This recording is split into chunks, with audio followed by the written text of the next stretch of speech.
Título: O Sinaleiro. Charles Dickens. Ei, você aí embaixo!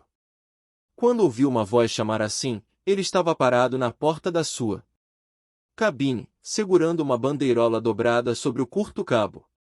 Alguém poderia pensar, considerando a natureza do lugar, que ele não teria nenhuma dúvida sobre a direção de onde vinha a voz, mas, em vez de olhar para cima, onde eu tinha parado no declive sobre a sua cabeça, ele virou-se e olhou em direção à linha.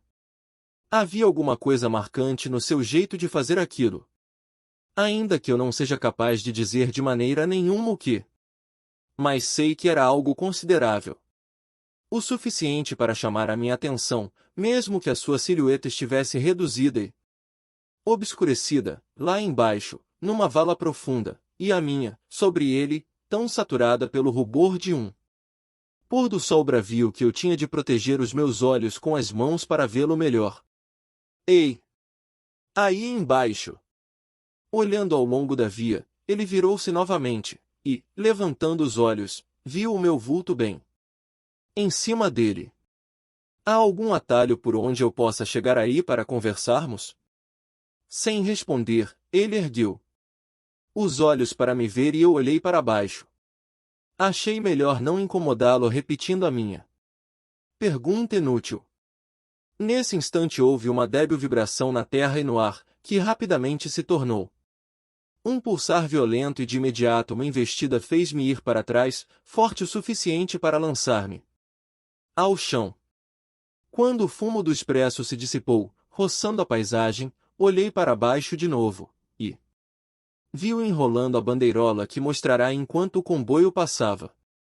Repeti a pergunta. Depois de um silêncio, em que ele me olhou com profunda atenção, o sinaleiro apontou sua bandeirola na direção de um ponto à minha altura, 2 ou 3 metros à frente. Respondi para ele, certo, e fui até lá. Olhando atentamente em volta, achei um atalho irregular e todo trançado e segui-o. O caminho era extremamente profundo e estranhamente precipitado. Tinha sido feito de lado a lado, numa pedra úmida que se tornava mais enlameada e escorregadia conforme eu descia. Por essas razões, achei o atalho longo o suficiente para relembrar o singular ar de relutância ou obrigação com que ele apontara.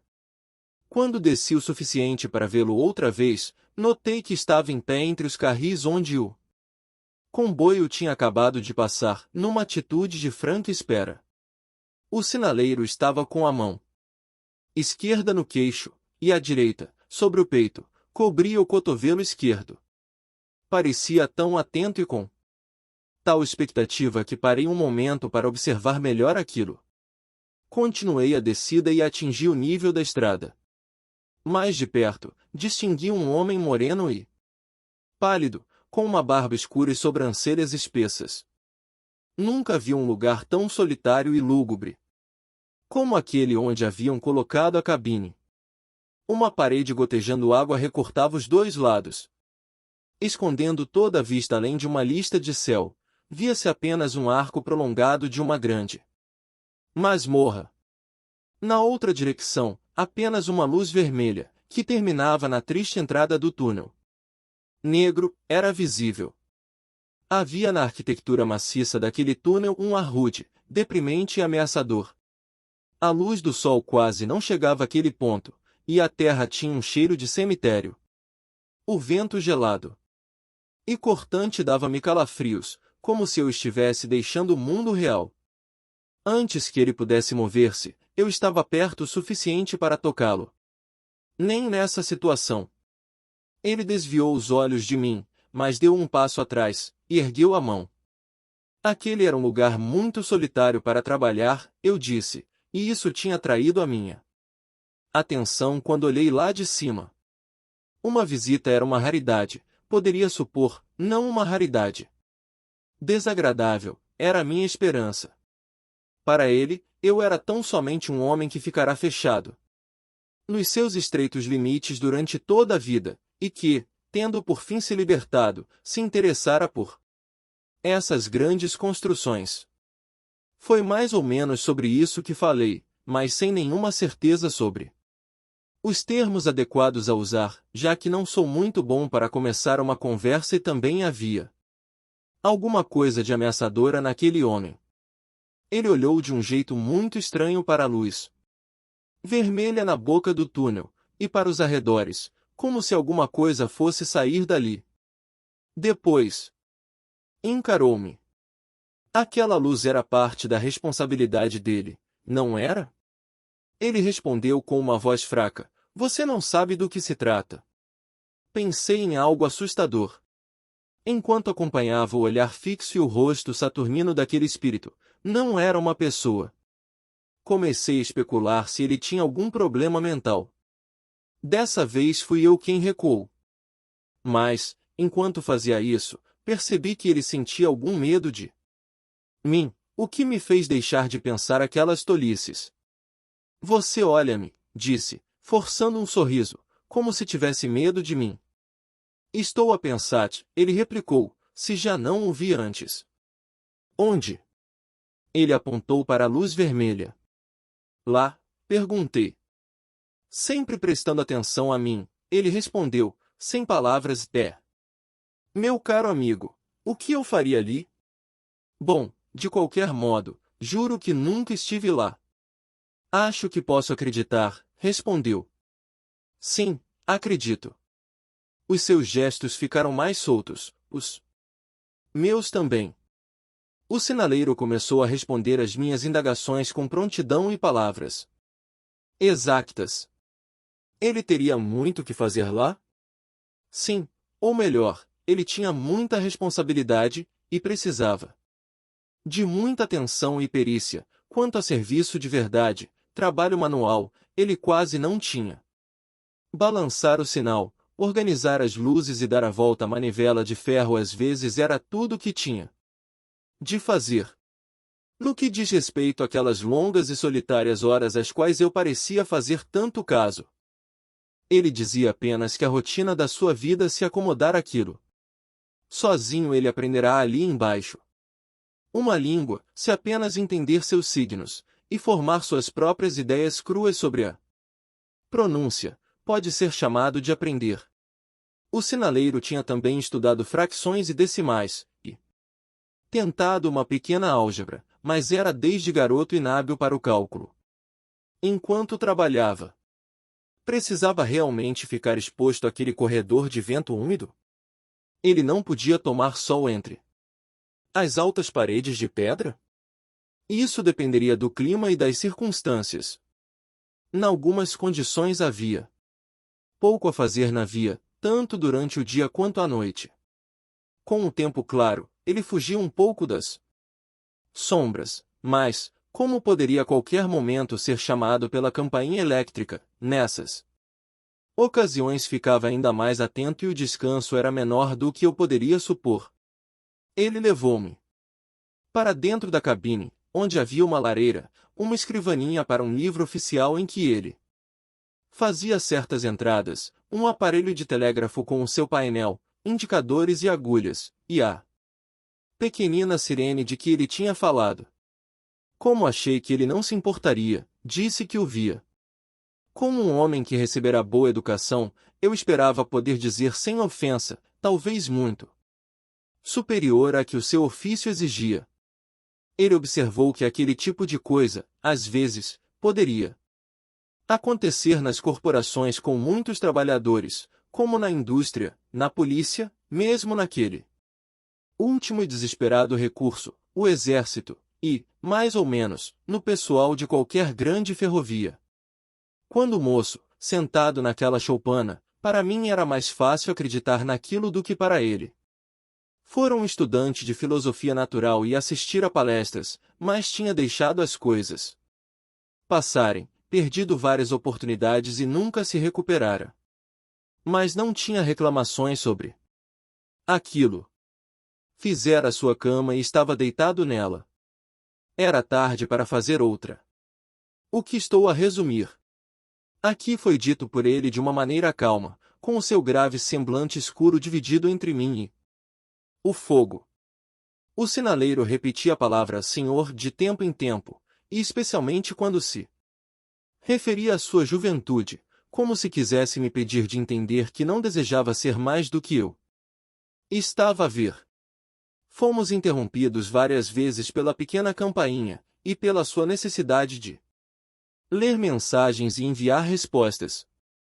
Uma vez saiu à porta, empunhou a bandeirola enquanto um comboniano passava, e disse alguma coisa ao condutor.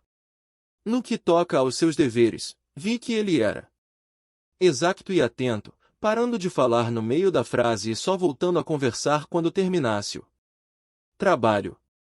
Numa palavra, eu classificaria aquele homem como um dos mais adequados para exercer tal serviço, não fosse pelas 2 vezes em que ele empalideceu, olhou para a sirene que estava silenciosa, abriu a porta da choupana, que tinha sido fechada por conta do ar úmido muito pouco saudável, e olhou estranhamente para a luz vermelha perto da boca do túnel.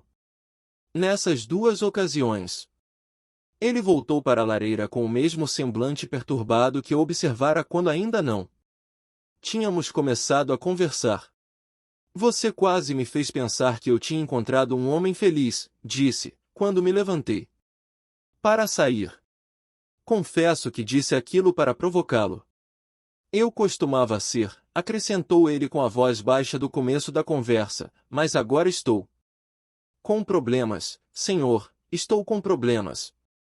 Ele poderia não ter dito nada daquilo, mas, como começou, não deixei passar. Por quê? Qual é o seu problema?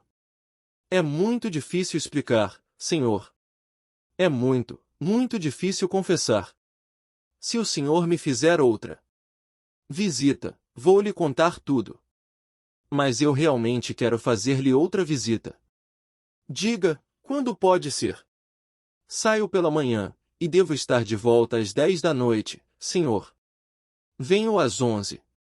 Ele agradeceu, e saiu comigo até a porta. Vou acender a minha lanterna, senhor, disse naquela voz baixa tão particular, até que tenha encontrado o caminho de volta. Quando o encontrar, não grite. E quando estiver no topo, também não grite. Aquilo deixava o lugar ainda mais gelado, mas eu disse apenas, combinado. E quando você vier amanhã à noite, não grite. Mas deixe-me perguntar uma coisa antes que vá. Por que gritou o Ei? Aí embaixo, hoje? Sei lá, disse, gritei alguma coisa assim. Não foi alguma coisa assim, senhor. Essas foram as palavras exatas. Eu as conheço muito bem. Foi isso mesmo que eu disse, sem dúvida, porque vi o senhor aqui embaixo. Só por isso. E por que mais? Não sentiu que essas palavras lhe foram transmitidas de um jeito sobrenatural? Não. Ele desejou-me boa noite, e acendeu a lanterna. Caminhei ao lado da via, com a sensação muito desagradável de que um comboio vinha atrás de mim, até que achei o atalho. A subida foi mais fácil que a descida. Voltei à minha estalagem sem qualquer problema. Pontual, eu estava a entrar no atalho quando os relógios deram as 11 horas. Ele estava à espera de mim no lugar, com a lanterna branca acesa. Não gritei, disse, quando estávamos juntos de novo. Podemos conversar agora. É lógico, senhor. Boa noite, então, e aqui está minha mão. Boa noite, senhor, e aqui está a minha. Com aquilo caminhamos lado a lado até o posto. Entramos, fechamos a porta e sentamos-nos diante da lareira. Decidi que o senhor começou, torcendo-se para frente logo que nos sentamos, quase murmurando, não vai precisar de me perguntar 2 vezes o que está a perturbar-me. Ontem à noite achei que o senhor fosse outra pessoa.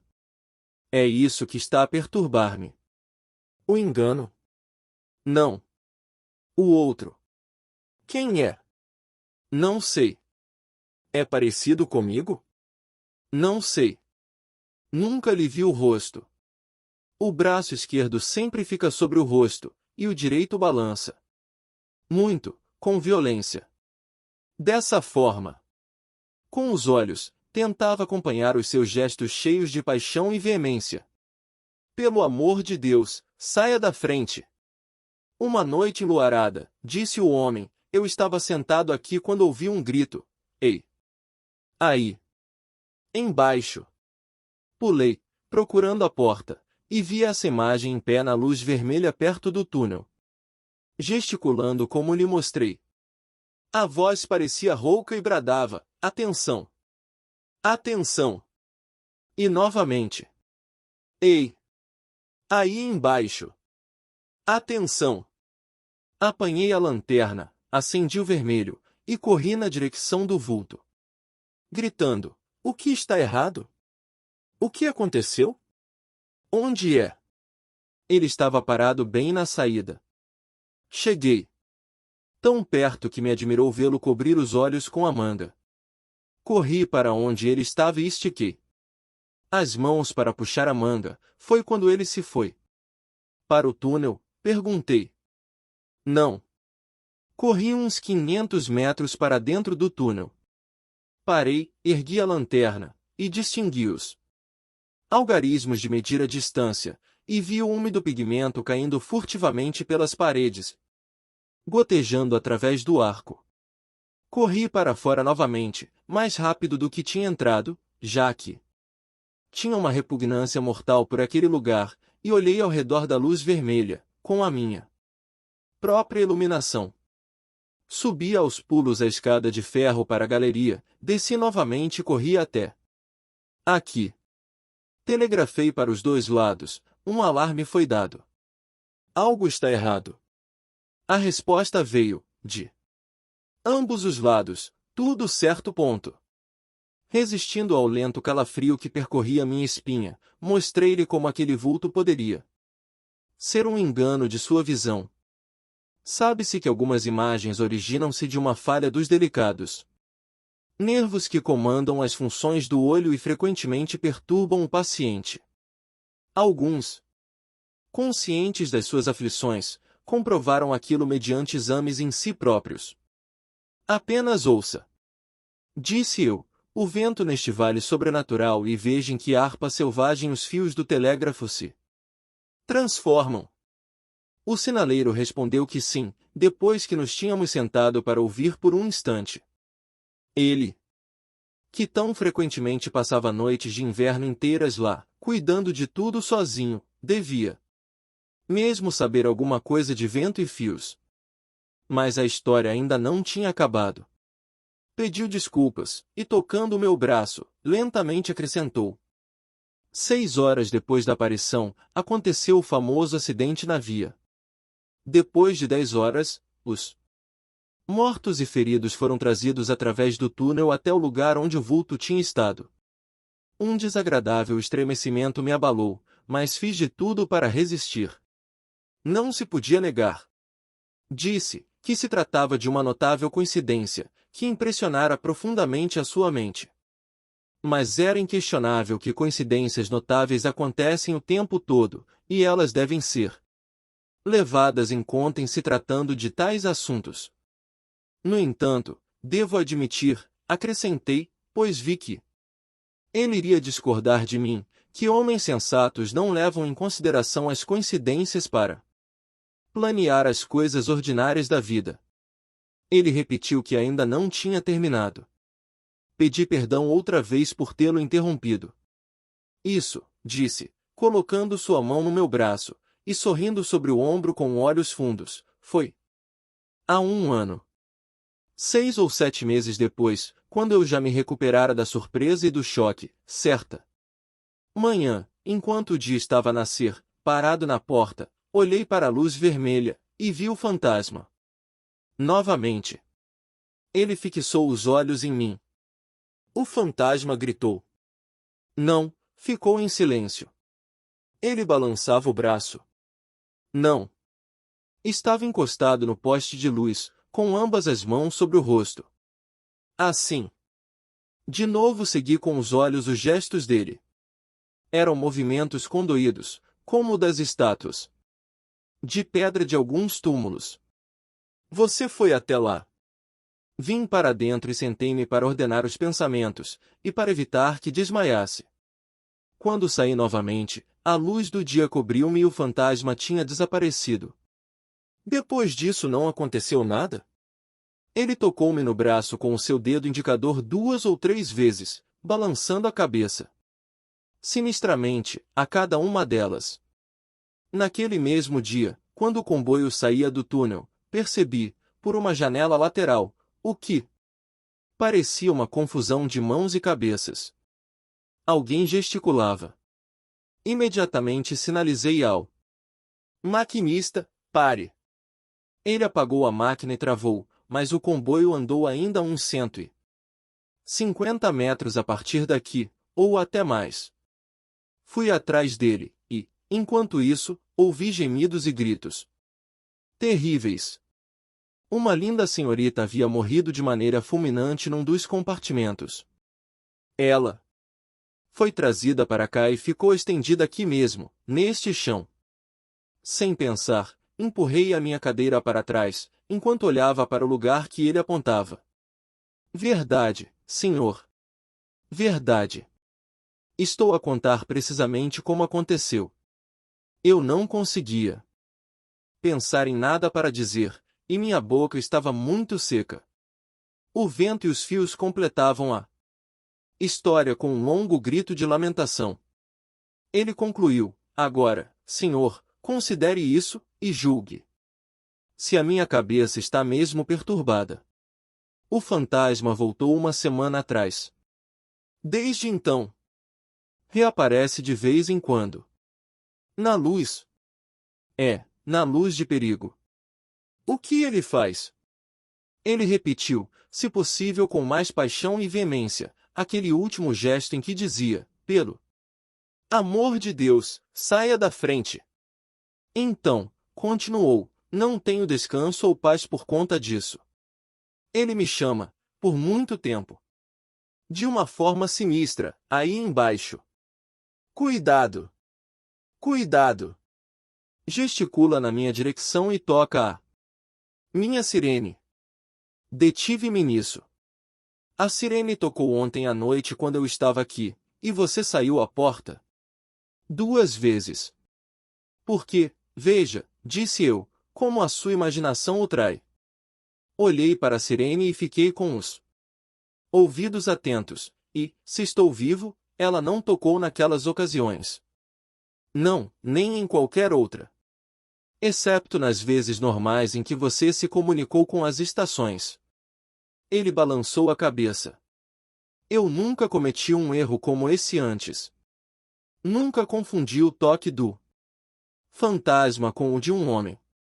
O toque do fantasma é uma vibração estranha na sirene que vem do nada, e eu não acho que a vista capte a vibração da sirene. Não me espanto de que você não a tenha ouvido. Mas eu ouvi. E o fantasma apareceu quando você olhou. Ele estava lá. Nas 2 vezes? Ele repetiu com firmeza, nas 2 vezes. Venha comigo até a porta, vamos procurá-lo. Ele mordeu o lábio inferior como se algo indesejado se aproximasse. Abri a porta, fiquei no degrau e ele, no batente. Lá estava a luz de perigo e a lúgubre boca do túnel. No mesmo lugar, as pedras enormes, lá em cima, as estrelas. Você viu? Perguntei-lhe, prestando particular atenção ao seu rosto. Os seus olhos estavam arregalados e tensos, mas não mais do que, talvez, os meus quando olhei atentamente para o mesmo lugar. Não, respondeu. Ele não está lá. Também acho, eu disse. Entramos novamente, fechamos a porta, e retomamos os nossos lugares. Eu estava a pensar no que podia fazer para aproveitar a boa situação, se aquela realmente fosse uma. No entanto, quando voltamos para dentro, ele afirmou que talvez não tivéssemos mais nada de muito sério para conversar, e percebi que de novo tinha perdido o argumento. Nesta altura o senhor já terá compreendido, disse, que a minha perturbação vem justamente da dúvida sobre o significado daquele fantasma. Mesmo sem ter certeza, disse que tinha compreendido.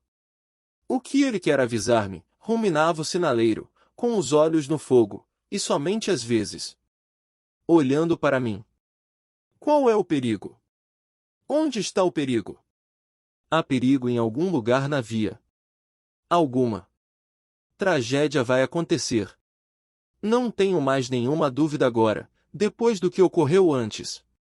Mas isso me assombra muito. O que eu posso fazer?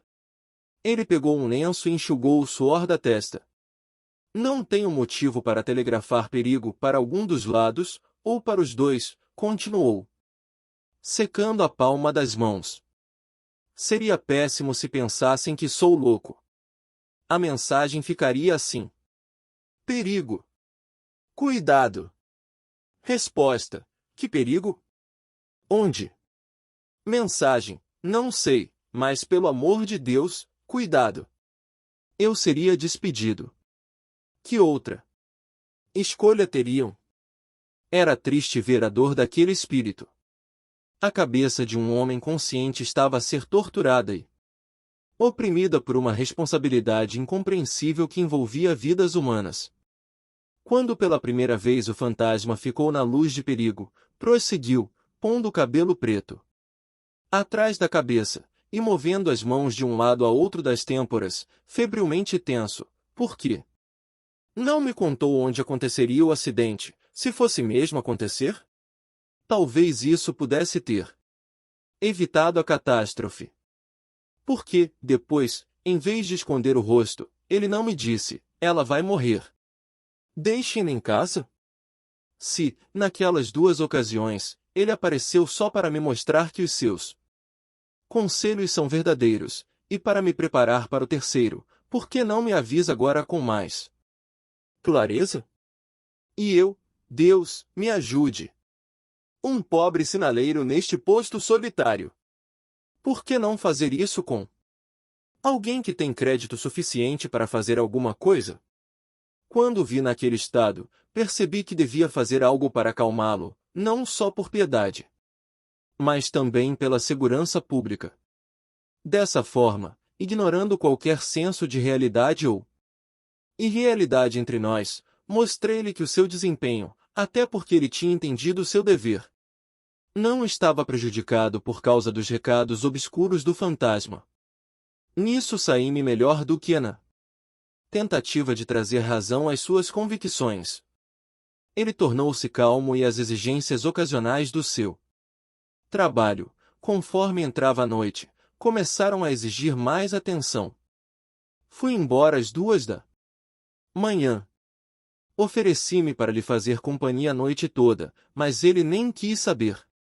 Não tenho motivo para esconder que voltei a olhar mais de uma vez para a luz vermelha enquanto subia pelo atalho, e que não gostava daquela luz vermelha e que teria dormido mal se a minha cama estivesse perto dela. Também não tenho motivo para esconder que me desagradavam as coincidências do acidente e da morte da jovem. Mas o que dominava realmente os meus pensamentos era a hipótese de como eu devia agir. Tendo ouvido aquelas revelações, eu já sabia que aquele homem era inteligente, atento e exato. Mas até que ponto ele permaneceria assim, nesse estado de espírito? Ainda que em posição subordinada, ele ocupava um posto importante, e eu, por exemplo, arriscaria a própria vida para que ele continuasse a executar o seu trabalho com exatidão. Sem conseguir deixar de pensar que seria traiçoeiro comunicar tudo aquilo aos seus superiores. Na companhia, sem primeiro ter certeza de tudo e propor uma solução, resolvi oferecer-me para acompanhá-lo, mantendo o segredo, numa visita ao melhor médico das redondezas. O seu horário de trabalho mudaria na noite seguinte, ele sairia 1 ou 2 horas depois do raiar do dia e só voltaria à noite. Marquei de voltar naquele horário. A noite caíra bastante amena, e eu saí mais cedo para desfrutar dela. O sol não estava ainda muito baixo quando atravessei o atalho perto do topo do alto barranco. Caminharia por mais uma hora, pensei, para depois ir à cabine do meu sinaleiro.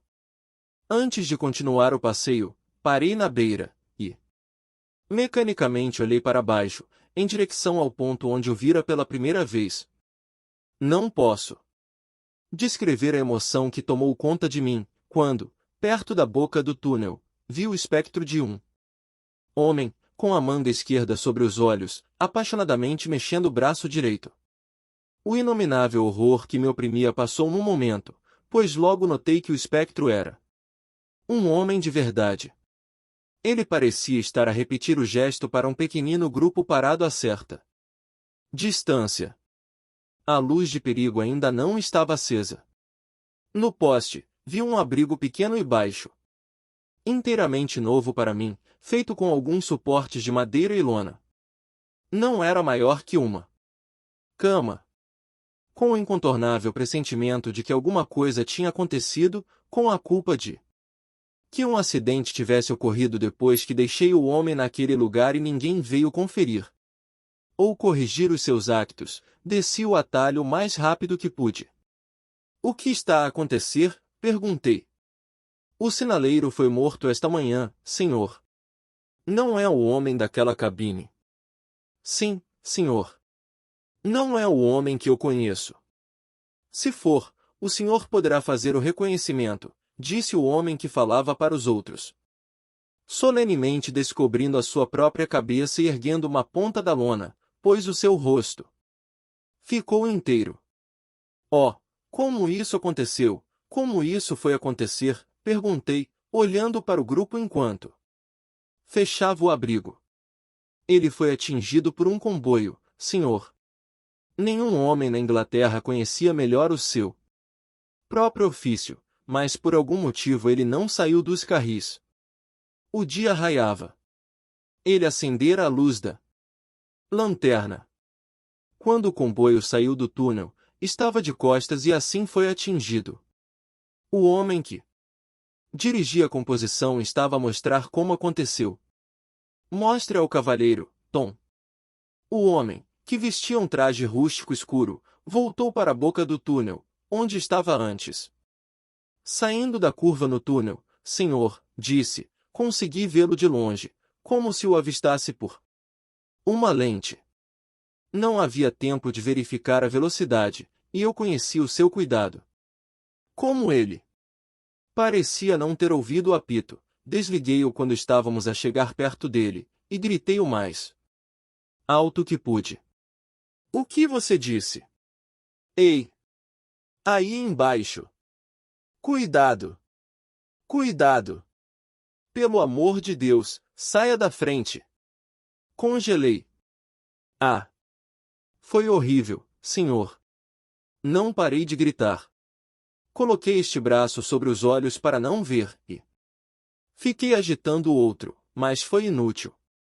Sem prolongar a narrativa para sublinhar uma das suas curiosas circunstâncias mais do que outras, posso, concluindo-a, destacar a coincidência de que o aviso do maquinista incluía não somente as palavras que o desafortunado sinaleiro tinha me dito que o perseguiam, mas também as que eu mesmo, e não ele, havia acrescentado, e apenas na minha cabeça, aos movimentos que imitara.